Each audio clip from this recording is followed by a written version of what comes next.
1371. Seketika, semua orang mengalihkan pandangan mereka ke puncak gunung.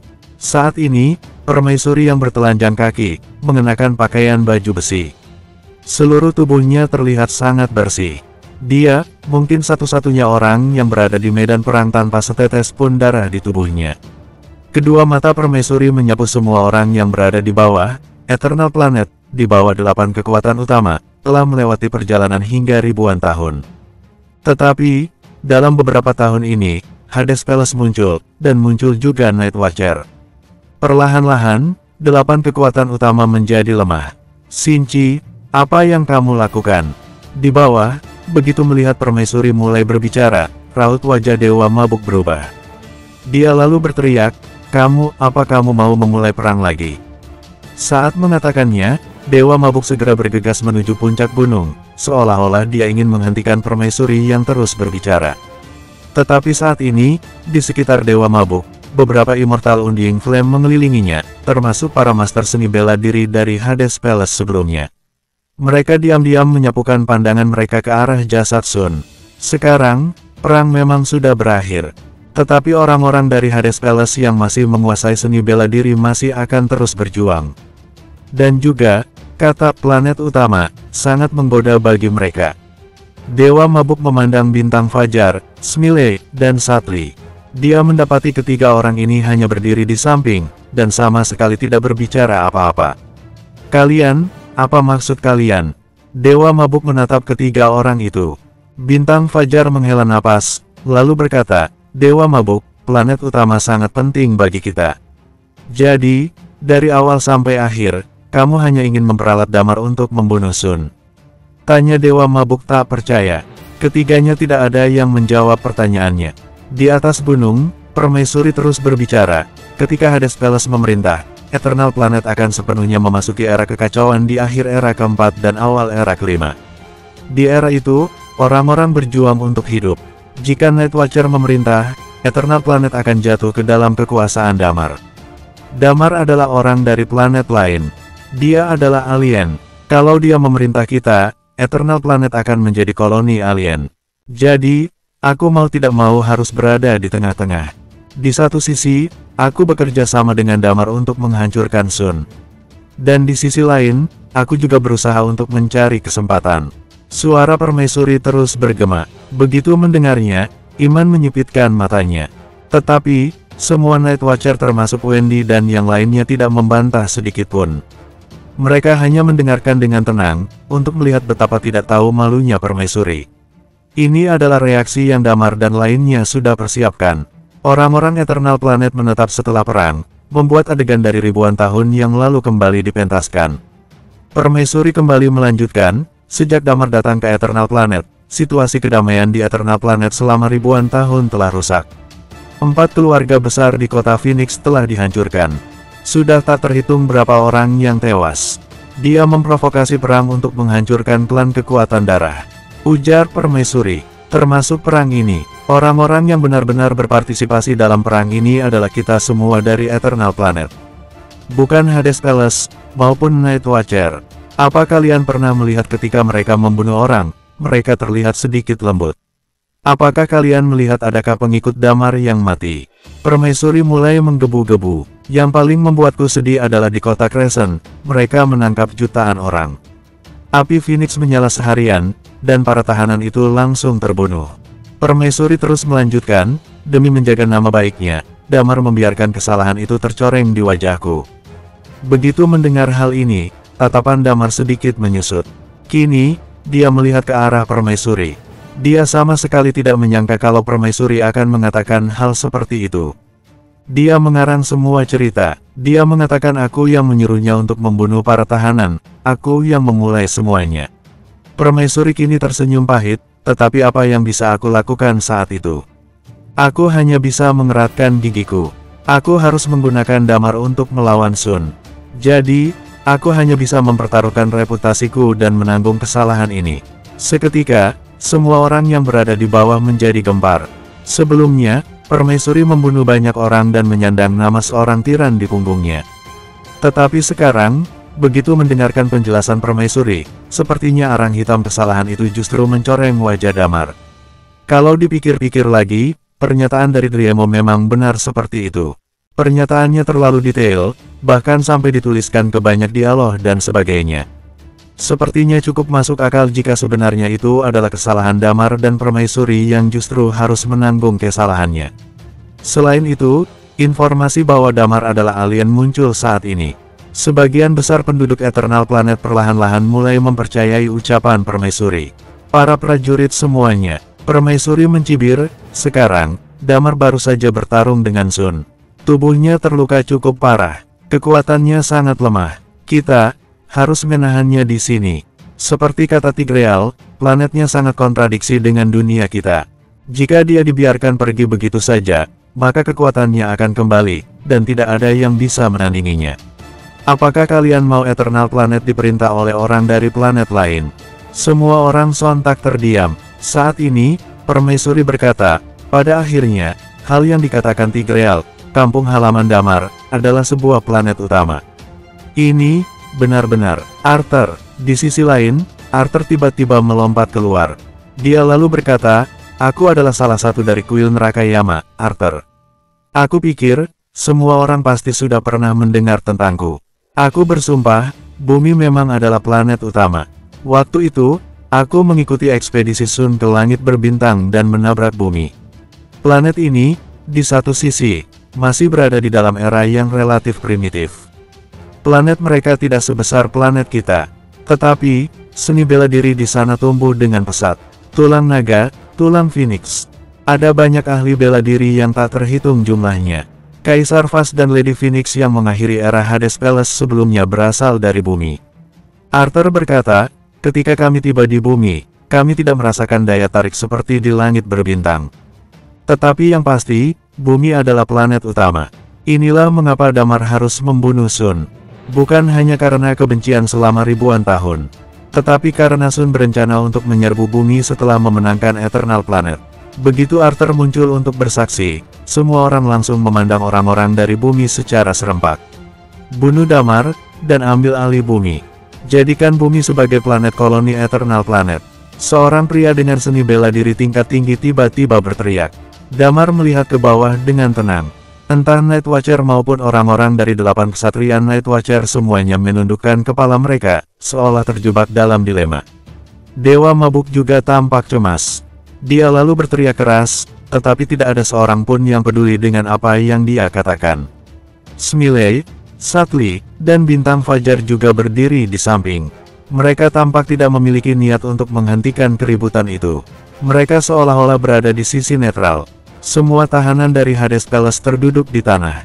Orang-orang dari 8 kekuatan utama mulai mengepung Night Watcher, termasuk Wendy dan Iman. Damar lalu tersenyum. Dia menatap Permaisuri dan berkata, aku ingat aku pernah berkata padamu. Aku bukan Kaisar Vas. Aku tidak akan membiarkan peristiwa ribuan tahun yang lalu terulang kembali. Sayangnya, ucapanmu tidak berarti apa-apa. Permaisuri berkata dengan tenang, kamu adalah orang dari planet asing. Alien, mereka tidak akan mempercayai ucapanmu. Kalaupun kekuatan purba membantumu, mereka pasti akan berada dalam dilema. Kamu akan hancur hari ini. Aku yang akan mendominasi Eternal Planet sepenuhnya. Akhirnya aku mengerti, apa yang disebut, bukan rasku. Pasti suara hati kita berbeda. Nada bicara Damar terdengar sangat tenang. Dia memandang ke kerumunan yang mulai melonjak di bawah, dan bergumam, kalian semua dari dunia ini, memang terlahir untuk menjadi pengkhianat. Setelah mengatakannya, dia berhenti sejenak, lalu berkata, kamu yang memaksaku untuk membantai seluruh Eternal Planet. Bersambung, 1372. Ucapan Damar dipenuhi dengan sedikit emosi, tetapi Permaisuri tidak merasakan apa-apa setelah mendengarnya. Permaisuri memandang Damar dan berkata, kondisi fisikmu sekarang sangat buruk. Kamu tidak akan bisa bertarung lagi. Arlo pasti bisa ditahan oleh mereka semua. Talia dan Wendy juga sudah sangat kelelahan. Kalian semua tidak perlu takut. Permaisuri berkata dengan tenang, Damar, bagaimanapun juga, kamu bukan berasal dari planet kami. Tidak peduli seberapa bagus sistem yang akan kamu terapkan, mereka tetap akan meragukanmu. Tentang ucapanmu yang bilang kalau kamu akan meninggalkan Eternal Planet, sama seperti waktu itu mereka tidak membiarkan Kaisar Vas pergi. Mereka tidak akan membiarkanmu pergi dari sini. Kampung halamanmu adalah planet utama. Mereka pasti akan berusaha sekuat tenaga untuk mendapatkannya. Mereka juga tidak akan membiarkan kalian pergi, ujar Permaisuri. Kemudian, dia menghela napas sedikit, lalu berkata, Damar, sebenarnya, aku sangat mengagumimu. Kamu memiliki bakat yang besar dan keberanian yang luar biasa. Tekadmu juga kuat. Aku sudah menyelidiki semua informasi tentangmu. Ketika kamu pertama kali datang ke Eternal Planet, kamu hanyalah seorang Undying Flame kecil. Saat itu, kamu berani melintasi langit berbintang. Demi planetmu sendiri, kamu berani berbuat sampai seperti ini. Kamu juga adalah orang yang bertanggung jawab. Jika saja kamu adalah orang asli Driemo, kamu pasti akan menjadi pewaris terbaikku. Ratu menghela napas berat, sayangnya, hari ini kamu harus tetap di sini.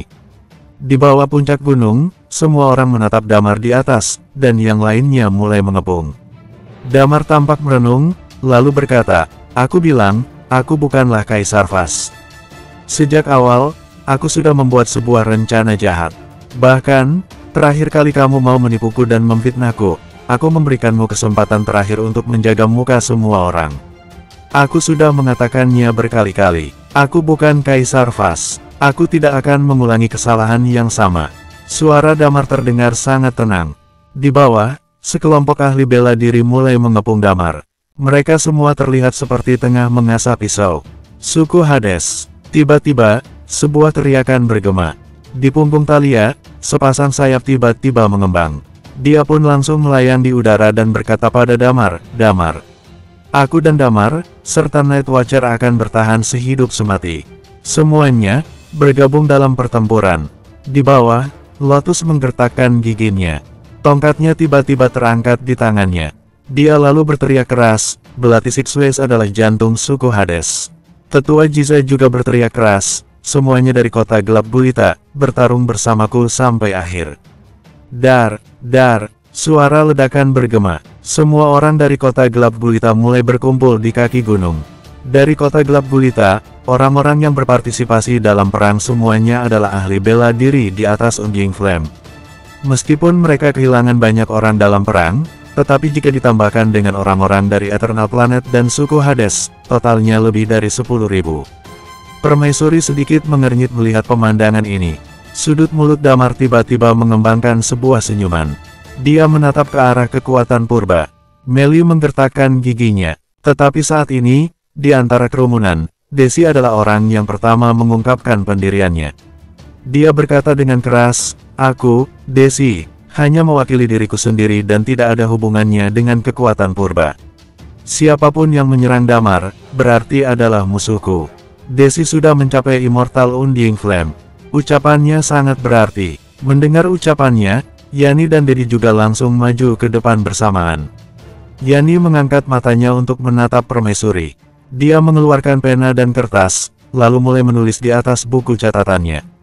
Setelah itu, dengan suara yang jernih, suara Yani bergema di seluruh medan perang. Aku, Yani Luanda, sehidup semati bersama Damar. Selain itu, dengan kesempatan ini, aku juga mau mengumumkan satu hal. Semua orang mungkin sudah tahu kalau aku memiliki karakteristik unik, yaitu karakteristik ramalan. Tetapi, sekarang aku akan memberitahu kalian. Karakteristik unikku bukanlah ramalan, tetapi karakteristik takdir. Yani berkata dengan keras. Begitu mendengar Yani yang mengumumkan karakteristiknya, ekspresi di wajah semua orang pun berubah. Ketika Damar tiba di Eternal Planet, orang-orang yang dia hancurkan adalah orang-orang yang menginvasi bumi. Kekuatan darah, dan orang-orang yang ingin membunuhnya. Suara Yani kembali menggema, dia tidak pernah melakukan apapun untuk menghancurkan Eternal Planet. Tetapi, dia adalah orang dari planet asing. Aku tidak akan membiarkan Eternal Planet diperintah oleh orang asing. Kalau begini, apa bedanya dengan penjajahan? Pada saat ini, tetua dari Gunung Cermin berteriak keras. Mata Yani tiba-tiba melonjak. Dia lalu berkata, hari ini, siapapun yang menyerang, akan aku tuliskan nasibnya di dalam buku takdir, dan akan berakhir di akhir hayatku, bahkan jika aku harus mempertaruhkan nyawaku. Kekuatan purba. Tiba-tiba, Lotus menggertakkan giginya dan berteriak keras, ikuti aku untuk melindungi Damar. Lotus, Damar itu alien. Kamu mau mengkhianati Eternal Planet? Permaisuri meraung keras. Ini adalah pilihanku. Lotus berkata dengan ringan, seperti yang dikatakan Yani. Damar tidak pernah melakukan kesalahan apapun pada Eternal Planet. Baiklah kalau begitu. Permaisuri tersenyum dan berkata, hari ini, mari kita akhiri semuanya. Eternal Planet akan kembali damai. Semuanya, kepung orang-orang yang mau melindungi Damar. Pasukan Hades Palace, abaikan masalah yang sebelumnya. Kampung halaman Damar adalah planet utama. Jika kalian menginginkan stabilitas dan kebebasan, kita harus merebut planetnya. Jadi, ayo kita saling membantu. Permaisuri berkata sambil mencibir. Di sisi Hades Palace, Tetua Kun, kota Aurora yang dipimpin oleh Fu, dan beberapa master seni bela diri yang tersisa, semuanya terkepung saat ini. Tentara dari 8 kekuatan utama juga mengepung mereka. Permaisuri tiba-tiba memandang Damar. Dia mengangkat pedang tipis di tangannya, lalu berkata, beberapa orang memang bersedia membantumu. Tapi, mereka juga sudah sekarat. Damar, hari ini kamu tidak akan bisa melarikan diri lagi. Kebahagiaan telah kembali, kebahagiaan telah kembali, kebahagiaan telah kembali, kebahagiaan telah kembali. Tiba-tiba, ledakan suara bergema di tengah medan perang. Semua orang sontak menoleh ke asal suara itu, dan melihat dari kejauhan, sekelompok mutan sudah berkumpul. Dalam pertempuran ini, para mutan mengalami kerugian yang sama besarnya. Mereka hanya memiliki naluri untuk membunuh. Jika mereka menyerang, di saat yang sama, mereka akan membunuh diri mereka sendiri. Mutan yang masih hidup saat ini terlihat masih ada sekitar 1000, tetapi 4 mutan Immortal Undying Flame masih hidup. Mereka berkumpul, berjalan maju satu arah, dan mulai meneriakkan slogan. Kalian semua sudah memandang rendah Damar. Kalian semua justru tidak percaya padanya. Gumam Muci di pundak si raksasa. Suku Hades ditambah kota gelap gulita mencapai 10.000 orang yang berada di Undying Flame atau lebih. Yang sudah mencapai tahap penyelesaian dan ikut masuk ke medan perang adalah Arlo, Jiza, Talia, Wendy. Sementara itu, untuk ahli bela diri Immortal Undying Flame ada 20-an orang. Jumlah ini memang tidak terlalu banyak, tetapi tidak bisa dibilang lemah juga. Mereka mulai berkumpul di kaki gunung dan mengelilingi seluruh gunung. Damar menatap permaisuri di sebelahnya dan berkata, aku baru saja bertaruh dengan Sun. Ayo kita bertaruh lagi. Ekspresi di wajah permaisuri sontak tergerak. Semua orang yang berada di bawah adalah mereka yang bersedia membantuku. Damar berkata dengan tenang, sebelum pasukanmu berhasil membunuh mereka semua, coba tebak, apakah aku bisa pulih ke titik di mana aku bisa membunuh kalian semua atau tidak? Permaisuri mencibir, kamu tidak perlu menunggu sampai saat itu. Kamu sekarang, Fiuh. Begitu mengatakannya, ci pedang yang lembut melayang keluar dari tubuh Damar. Di kutub utara, di bawah gua es, instrumen yang tak terhitung jumlahnya masih terus berjalan. Tuan Min menatap layarnya. Setelah beberapa saat, dia menemukan sesuatu yang tiba-tiba muncul di layar. Seketika, pupil matanya menyusut. Tamat sudah. Kita ketahuan. Ekspresi Tuan Min Gemoyen mendadak berubah. Di saat yang sama, dia berteriak, Elepa. Lari, cepat keluar. Di luar kota Bur, di sebuah gua yang diblokir, gerbang batu didorong hingga terbuka. Seorang pria bertangan besar pun masuk ke dalam gua itu. Di dalam gua, instrumen yang tak terhitung jumlahnya masih menyala. Sosok itu pun masuk ke dalam. Kemudian, dia setengah berlutut di tanah, lalu berkata, nomor serinya sudah mati. Aura kehidupannya juga sudah tidak bisa dideteksi. Perang sudah mencapai puncak akhirnya. Perhatian, biarkan mereka datang. Di dalam gua, seseorang yang duduk di sebuah sofa dengan ketinggian lebih dari 2 meter berkata dengan tenang. Di saat yang sama, dia pun menekan sebuah tombol. Sebuah sinyal tak terlihat, tiba-tiba tampak langsung melesat menuju ke langit. Bersambung, 1373. Di puncak gunung, babak baru perang di sekitar Damar akan pecah kapan saja. Pedang panjang di tangan permaisuri tiba-tiba terhunus ke arah Damar. Di sebelah Damar, beberapa orang saat ini sudah menggila. Mereka mengerahkan segalanya untuk keluar dan mencari tempat yang aman. Akibatnya, mereka berlari bersama Damar, dan menemukan bahwa orang-orang dari Eternal Planet justru mau membunuh Damar. Permaisuri menggunakan kekuatan yang sangat besar ketika menghunuskan pedang ini, hingga tidak ada seorang pun yang berani menghentikannya. Dar, Saat ini, di bawah situasi yang bising, suara teredam bergema. Peluru melesat ke arah permaisuri. Wajah permaisuri seketika berubah. Dia pun tidak berani mengabaikan serangan itu. Dia segera berbalik dan menebas peluru itu dengan pedang. Di saat yang sama, dia melihat ke kejauhan. Di sebuah dataran tinggi di kejauhan, dia melihat Dewan sedang memegang senapan sniper yang diarahkan kepadanya. Peluru demi peluru mulai diledakkan. Begitu permaisuri memulai peperangan, di bawah, orang-orang Riemo serta pasukan bantuan lainnya juga mulai bergerak. Sepatah sword di tangan Arlo tergenggam erat. Dia lalu meraung keras, "Aku tidak mau menyerang kalian. Tetapi hari ini, kalau kalian berani menyerang Damar, kalian harus langkahi dulu mayatku." Lilia bergegas ke sisi Damar. Dia memegang tangan Damar dengan satu tangannya, dan tangan lainnya terulur ke bawah. Dia lalu berkata, "Semua orang dari Hades Palace, kalian sudah meminum ramuan yang dibuat oleh Sun. Obat ini, hanya aku yang bisa mengeluarkannya. Sun menggunakan kekuatan kematian, sedangkan aku menggunakan kekuatan kehidupan. Kalau aku mati di sini, kalian juga pasti akan mati. Ya, ini adalah senjata pembunuh terbesar milik Damar. Hanya Lilia yang bisa membuat penawar untuk orang-orang dari Hades Palace. Jika Lilia mati di tempat itu berarti mereka semua juga akan mati." Dan benar saja, begitu mendengar ucapan Lilia, semua orang dari Hades Palace menjadi sedikit ragu. Kini, raut wajah permaisuri sedikit goyah. Dia tahu kalau Lilia tidak boleh dibiarkan terus bicara. Jadi, dia pun berteriak, "Serang!" Di bawah, orang-orang dari 8 kekuatan utama serta master bela diri dari Hades Palace mulai bergerak menuju kaki gunung. "Arlo, minggir!" Merlin berdiri di depan dan berkata, "Itu adalah sebuah planet utama. Apa kamu tidak menginginkannya?" Tetua Bintang Fajar, Smiley, dan Satli berdiri di kejauhan. Mereka berbalik dan seolah menyalahkan diri mereka sendiri. Tetapi, seperti yang dikatakan oleh semua orang, planet utama adalah hal yang diinginkan oleh semua orang. Sudah dipastikan, saat ini kondisi fisik Damar sangat lemah. Permaisuri memiliki peluang penuh untuk menang. Ada lebih dari 10 master bela diri tahap penyelesaian di bawah pengepungan. Peluang Damar benar-benar kecil. Satu-satunya kesempatan bagi Damar adalah ucapan Lilia barusan bisa membuat orang-orang Hades Palace yang semula mengangkat senjata dan siap memulai perang lagi, tiba-tiba menjadi ragu. Perang sepertinya akan dimulai lagi. Saat ini, ekspresi Damar sedikit berubah. Raut wajah permaisuri juga berubah. Keduanya melihat ke arah langit. Langit hari itu sangat cerah. Matahari bergerak ke barat, yang menunjukkan hari sudah lewat tengah hari. Di atas langit, sebuah titik cahaya tiba-tiba muncul.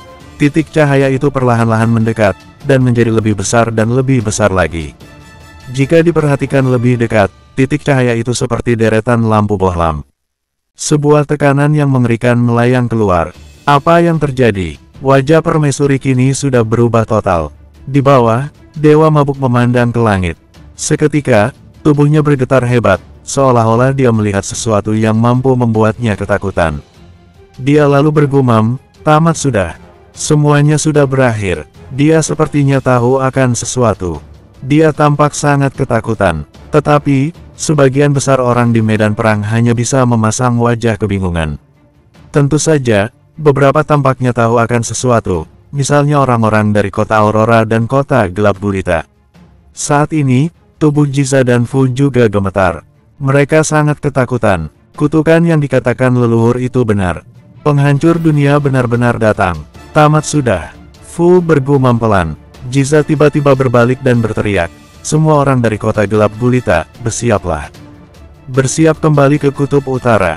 "Sudah terlambat, Jiza. Sudah terlambat." Fu mendesis, entah apa yang akan terjadi. Apa yang sebenarnya terjadi? Tetua Bintang Fajar memandang Dewa Mabuk dan bertanya, "Apa-apaan ini sebenarnya?" Tekanan yang mengerikan itu semakin lama semakin besar. Akhirnya, sebuah pesawat yang luar biasa besar sekarang tampak dalam jangkauan mata semua orang. Pesawat itu sangat besar. Seluruh badan pesawat berwarna putih seperti kapal. Baling-balingnya berayun di udara. Ketika turun di ketinggian tertentu, pesawat itu berhenti dan melayang di langit. Saat melihat pesawat, ekspresi Damar sedikit berubah. Dia cukup familiar dengan pesawat itu. Ketika kembali ke bumi untuk bertemu dengan Adrian, dia pernah menjumpai pesawat itu satu kali di langit berbintang. Waktu itu, yang dia rasakan hanyalah perasaan terkejut. Oleh karena itu, ingatannya akan pesawat itu sangat dalam. Dia tidak menyangka bahwa pesawat ini akan datang ke Eternal Planet saat ini. Pesawat itu perlahan-lahan terus mendekat. Setelah mencapai ketinggian tertentu, suara dengungan datang dari kedua sisi pesawat. Sebuah panggung logam terhampar di kedua sisi pesawat. Tak lama setelahnya, di atas panggung logam itu, satu demi satu siluet bermunculan. Totalnya ada 3 barisan. Di baris pertama, sekelompok besar orang muncul. Jumlah ini, mungkin mencapai hingga 20-30 ribu orang. Semuanya berada di atas level Undying Flame. Di baris kedua, ada hampir 10 ribu orang. Kekuatan mereka adalah Eternal Undying Flame. Jumlah sebesar itu adalah tekanan yang sangat besar bagi orang-orang yang tersisa di Eternal Planet. Dan yang lebih penting lagi adalah di baris paling atas. Tidak banyak orang yang berdiri di sana, hanya sekitar 10-20 orang. Mereka mengenakan semacam pakaian berwarna putih, dan mengenakan sesuatu yang terlihat seperti pakaian luar angkasa di kepala mereka. Tampaknya, mereka takut udara di sini akan mencemari mereka. Sekelompok kecil orang ini semuanya berada di level Immortal Undying Flame. Tempatnya, mereka semua adalah master bela diri di tahap penyelesaian. Seseorang yang berdiri paling depan membawa senjata dengan bentuk sangat aneh. Bentuknya seperti tongkat raja, yang mengeluarkan aura yang sangat kuat. Keberadaan Beyond Immortal Undying Flame.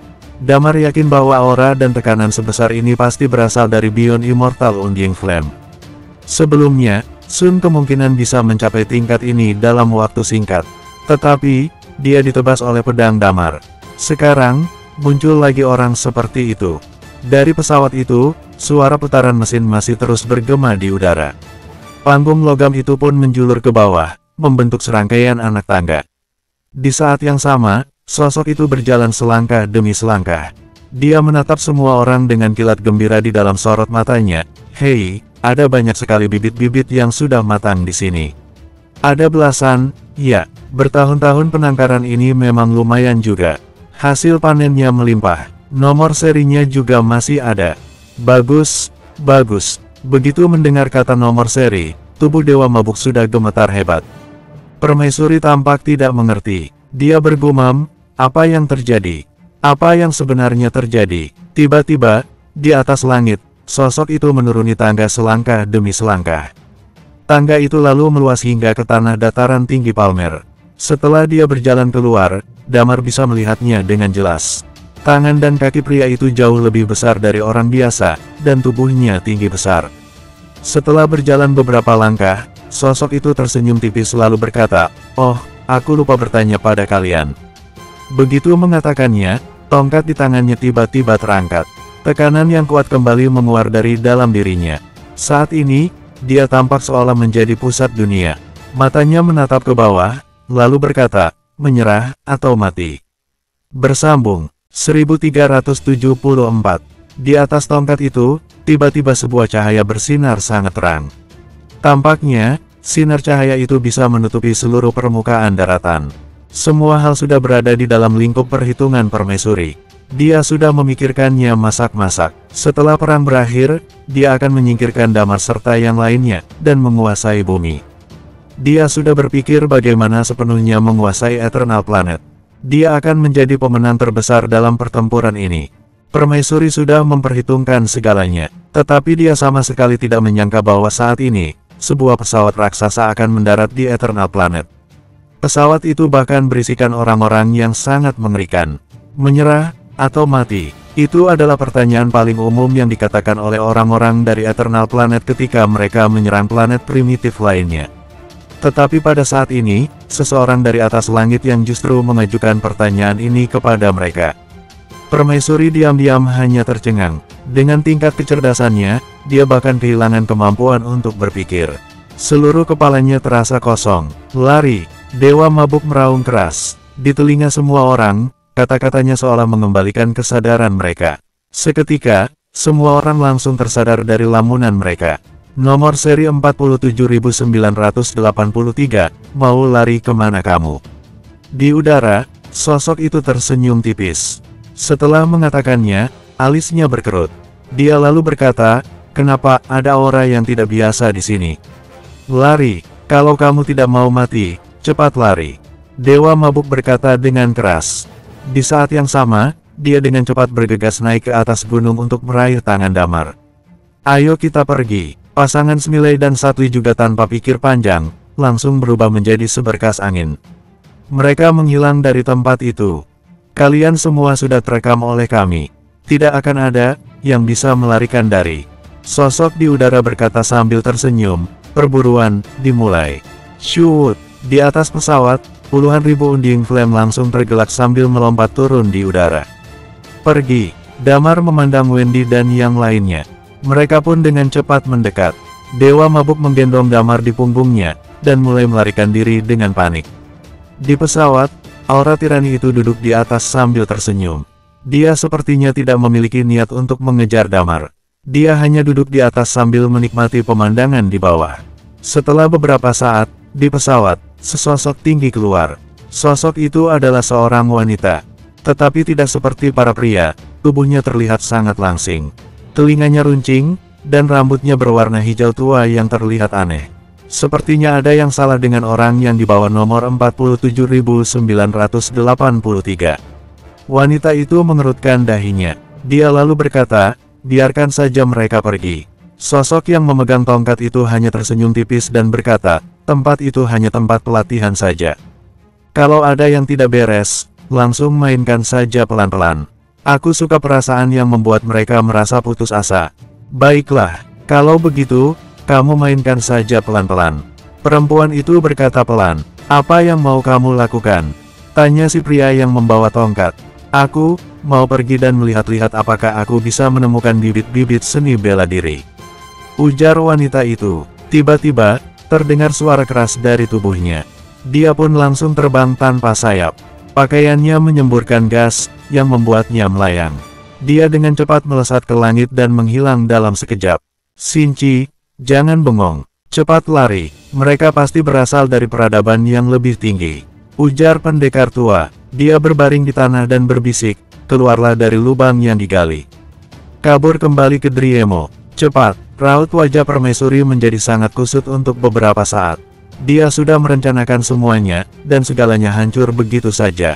Tetapi, saat ini dia tidak memiliki pilihan. Orang yang baru saja datang benar-benar mengerikan. Sosok itu, aura itu, bahkan jauh lebih kuat dari Sun. Pasukan mereka juga jauh lebih kuat dari Hades Palace. Permaisuri tidak punya pilihan lain. Melarikan diri dari lubang adalah hal yang sangat memalukan bagi penguasa Eternal Planet. Tetapi saat ini, Permaisuri tahu betul. Jika dia tetap tinggal di sana, maka kemungkinan besar dia akan mati di tempat itu. Jadi, dia menggertakkan giginya kuat-kuat, lalu melompat keluar dari lubang. Di seluruh dataran tinggi Palmer, puluhan juta orang mulai berteriak dan melarikan diri. Mereka yang berada di atas level Unding Flame berlari dengan lebih cepat. Tetapi, yang lainnya harus dibantai secara brutal. Orang-orang ini, bisa dipastikan berasal dari peradaban yang lebih tinggi. Latihan dan gerakan mereka tampak jauh lebih kuat. Mereka terus-menerus membantai orang-orang dari Eternal Planet, dan terus berputar dalam putaran pembantaian. Semua orang melarikan diri tak tentu arah.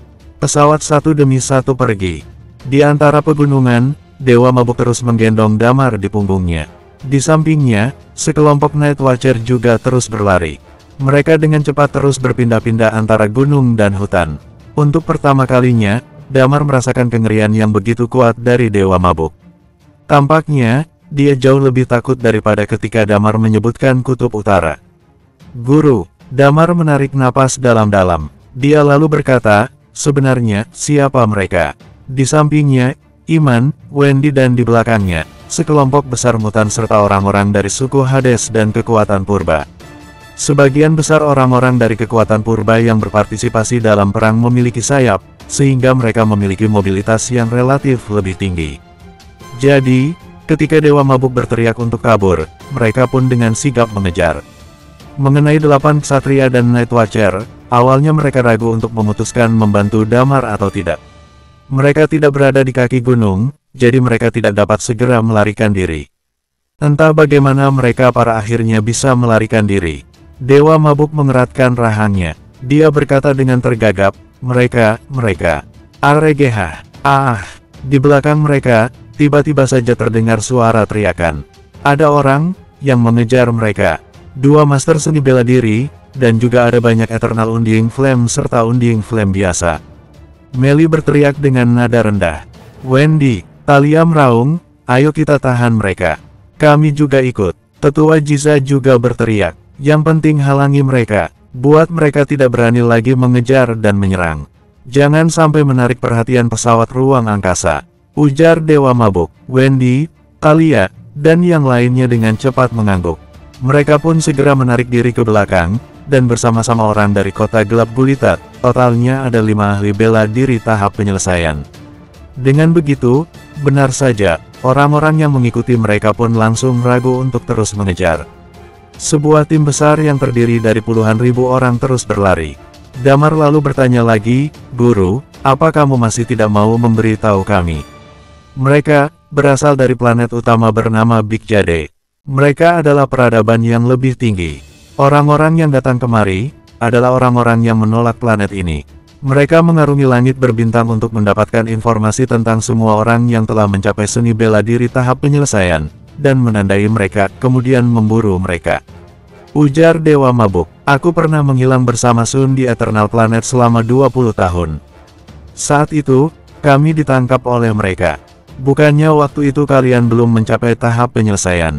Tanya Damar. Mereka melihat potensi kami. Ujar Dewa Mabuk. Di belakang, seseorang dari kota gelap gulita berkata, nenek moyang kami pernah memiliki catatan bahwa orang yang menghancurkan peradaban generasi Eternal Planet sebelumnya datang dengan pesawat seperti itu.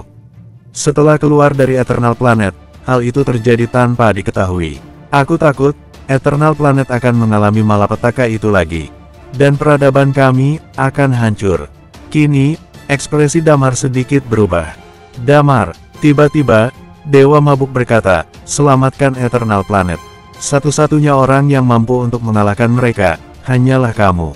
Damar terdiam di atas punggung Dewa Mabuk. Setelah beberapa saat, dia berkata dengan tenang, masalah Eternal Planet, tidak ada hubungannya denganku. Bersambung, 1375. Ya, apa hubungannya Damar dengan Eternal Planet? Damar datang dari bumi. Baru saja, orang-orang dari Eternal Planet bahkan berlomba-lomba mengacungkan pedang ke arahnya. Orang-orang Eternal Planet mengatakan bahwa bumi adalah planet utama dan ingin menyerang kampung halaman Damar. Sekarang, Dewa Mabuk meminta Damar untuk menyelamatkan Eternal Planet. Atas dasar apa? Kenapa dia yang harus berkorban? Mantan sekutu Damar bahkan mengacungkan pisau padanya. Dan beberapa mantan temannya memilih untuk tidak angkat bicara. Orang-orang low class yang Damar selamatkan, kelompok Night Watcher yang dia dirikan dari daerah Tandus, memilih diam ketika Permaisuri hendak membunuhnya. Sebelumnya, kehidupan mereka di Eternal Planet lebih buruk daripada kematian. Damarlah yang memberikan mereka kebebasan dan membawa mereka ke dunia di mana semua orang setara. Damarlah yang memenggal kepala Sun demi menyelamatkan Eternal Planet memasuki zaman kegelapan di bawah kendali Sun. Namun, ketika Damar sudah terluka parah, mereka justru tetap diam dan mengangkat senjata mereka untuk menyerang Damar. Jadi, kenapa Damar harus menyelamatkan orang-orang ini? Mereka sama sekali bukan urusannya. Yang paling bisa dia lakukan adalah menjaga orang-orang yang bersedia berdiri bersamanya di saat-saat genting. Sisanya, sama sekali bukan urusannya. Selanjutnya, dia akan tinggal di Eternal Planet, karena koordinat bumi masih belum terhapus.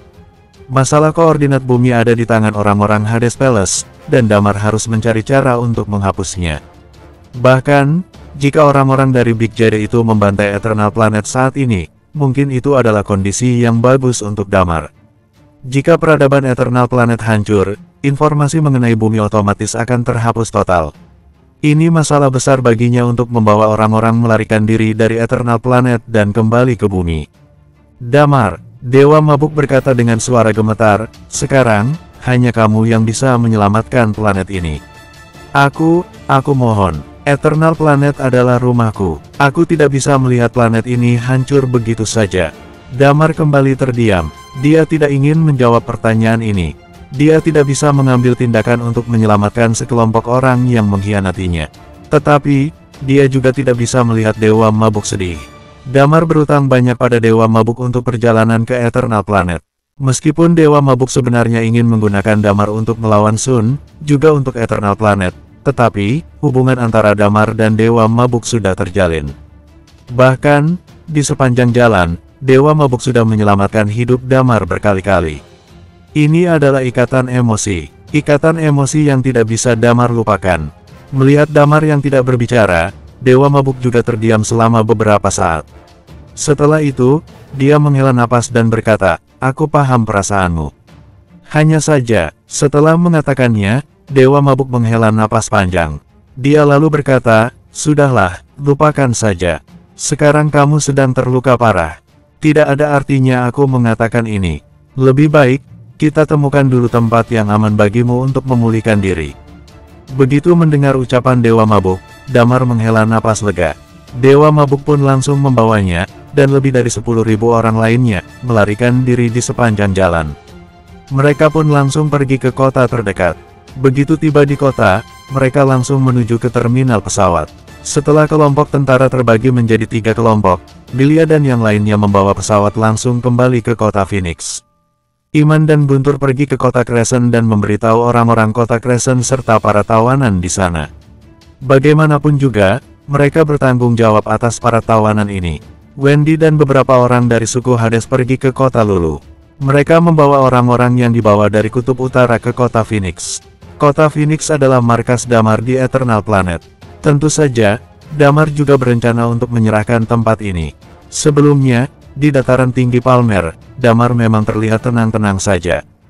Tetapi diam-diam, ada kebencian dan kesedihan di dalam hatinya. Bukan bagian dari mereka, pasti suara hatinya juga berbeda. Damar tidak mau lagi mempercayai orang-orang dari Eternal Planet.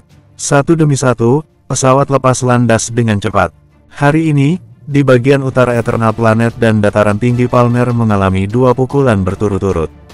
Hari ini adalah hari yang sangat gila bagi para penerus generasi Eternal Planet. Malam itu, banyak pesawat terbang di udara, dan mereka ingin membawa pesawat-pesawat itu untuk melarikan diri dari Eternal Planet. Ini adalah perbedaan terbesar antara Eternal Planet dengan bumi. Teknologi di Eternal Planet sudah mencapai navigasi bintang dan teknologi ini sudah lama populer bahkan di kalangan orang biasa.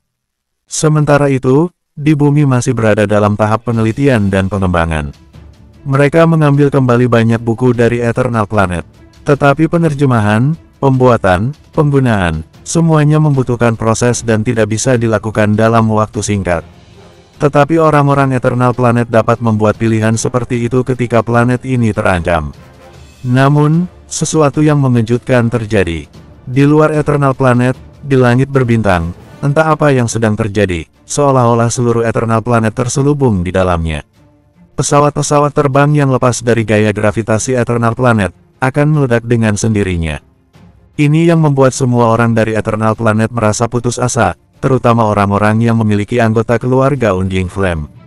Di masa lalu, merekalah yang mengemudikan pesawat dan mengarungi alam semesta. Begitu mereka menemukan peradaban yang masih belum berkembang dengan baik, mereka akan turun ke sana, membantai, dan menjara peradaban itu. Tetapi sekarang, orang-orang yang dibantai adalah mereka. Mereka tidak bisa pergi sekarang. Mereka sudah menjadi seekor burung dalam sangkar. Metode ini benar-benar sudah melampaui batas pemahaman penduduk Eternal Planet. Semua orang pun menjadi panik. Dalam kondisi ini, di kota Phoenix, satu demi satu, pesawat kembali mendarat di kota Phoenix. Di hari pertama Damar dan yang lainnya kembali ke kota Phoenix, mereka hidup dengan tenang. Seluruh jaringan Eternal Planet lumpuh. Informasi sama sekali tidak bisa disebarkan dan semua satelit langit dimatikan. Orang-orang dari bagian utara Eternal Planet mulai melarikan diri menuju ke bagian selatan. Seluruh Eternal Planet sudah menjadi permainan antara pemburu dan mangsa. Dan Eternal Planet menjadi seperti sebuah sangkar. Setelah Damar tiba di kota Phoenix, mereka tidak menonjolkan diri dan bahkan tidak memberitahu terlalu banyak orang. Setelah Hugo dan orang-orang kekuatan purba menempatkan semua orang dari utara, Damar dan yang lainnya bersembunyi masuk ke halaman kecil.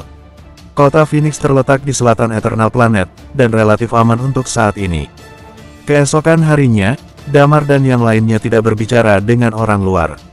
Seluruh kota Phoenix dilanda kekhawatiran, dan banyak orang yang berlalu lalang di jalanan. Mereka pergi ke beberapa bagian di Night Watcher kota Phoenix untuk menanyakan beberapa informasi. Orang-orang dari 8 kesatria Night Watcher serta pasukan Night Watcher yang melarikan diri dari dataran tinggi Palmer juga kembali ke kota Phoenix satu demi satu. Tetapi markas Night Watcher di kota Phoenix kosong. Termasuk Hugo dan Bagas, beberapa pelatih yang datang dari bumi ke Eternal Planet. Semuanya berkumpul di tempat yang terpusat, tertutup, dan tidak terlihat. Apa yang terjadi pada Damar di dataran tinggi membuat hati mereka membeku. Selain itu, kondisi Damar cukup buruk. Lilia sudah merawatnya selama 2 hari terakhir. Di suatu ruangan, Damar membuka matanya. Dia perlahan-lahan mengembuskan napas panjang. Selama 2 hari ini, dia mengandalkan Lilia. Kini, tubuhnya sudah lumayan pulih. Dia mengepalkan tinjunya, sambil tersenyum tipis, meskipun aku hampir mati di dalam pertempuran ini, tapi kekuatan Chi dan teknik bela diriku menjadi semakin kuat. Tentu saja, keuntungan terbesarnya adalah, Damar tersenyum sumringah. Hatinya sedikit tergerak. Di lengan kanannya, lapisan sisik emas perlahan muncul dan dengan cepat mundur masuk kembali. Dragon Nine Changes. Ini adalah perubahan yang disebutkan oleh Sun, tetapi Damar tidak tahu apa yang sebenarnya terjadi. Satu-satunya keuntungan adalah bahwa kekuatan pertahanannya sangat luar biasa. Meskipun hanya berpisah beberapa hari, jika Damar menghadapi Sun saat ini, dia pasti akan membunuh lawan dan mundur. Damar mendorong pintu kamar. Di depan pintu, Hugo dan Iman berdiri di sana. "Apa kamu sudah memutuskannya?" tanya Hugo. "Sudah." Damar mengangguk. "Ayo, kita lakukan saja." Hugo mengangguk. Damar pun dengan cepat pergi dari sana. Tak lama kemudian, di dalam kota Phoenix, suara radio kita bergema. "Teman-temanku dari kota Phoenix, ini aku, Damar." Suara Damar terdengar tenang. Dia berhenti sesaat, lalu berkata, "Di sini, aku umumkan bahwa Night Watcher kota Phoenix dibubarkan." Bersambung.